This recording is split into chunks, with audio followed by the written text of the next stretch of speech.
মুসা নবী একদিন আল্লাহর কাছে কয়, আল্লাহ ফেরাউন এত জ্বালান জ্বালায়, তুমি কি ফেরাউনকে গজব দিয়া ধ্বংস করতে পারো না?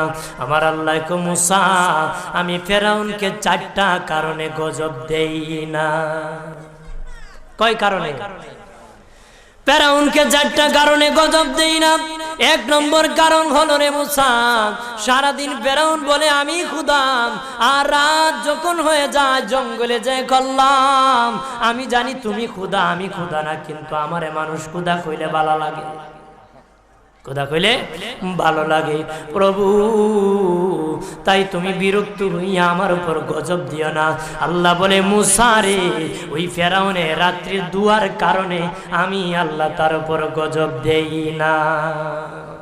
2 নম্বর কারণ হলো, আরে মুসা তোমার মুখে দাড়ি, ফেরাউনের মুখে দাড়ি, তোমার বরণের জুব্বা, ফেরাউনের বরণের জুব্বা, তোমার মাথায় পাগড়ি, ফেরাউনের মাথায় পাগড়ি। আমি যদি গজব দিই, জুব্বার বেজ্জতি হবে, পাগড়ির বেজ্জতি হবে, দাড়ির বেজ্জতি হবে।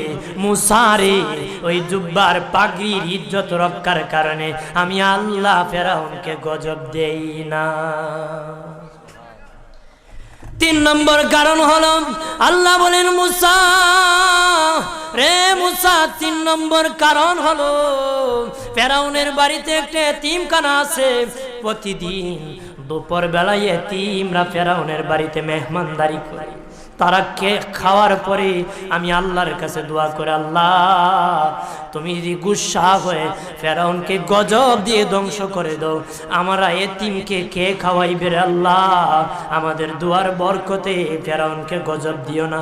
আল্লাহ বলে, মুসা রে, এতিমের দুয়ার কারণে আমি আল্লাহ গজব দেই না।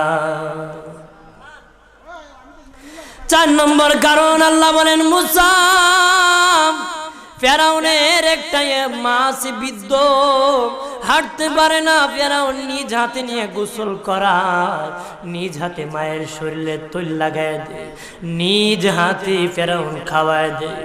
যখন খাওয়ানোর পরে মা বিছানার মধ্যে ঘুমায় যায়, ওই ফেরাউনের মা আমার কাছে 2টা হাত বাড়ায়, আল্লাহ আমার ফেরাউনকে যদি গজব দিয়ে ধ্বংস করে দাও, আমি মায়ের সেবা কে করবে?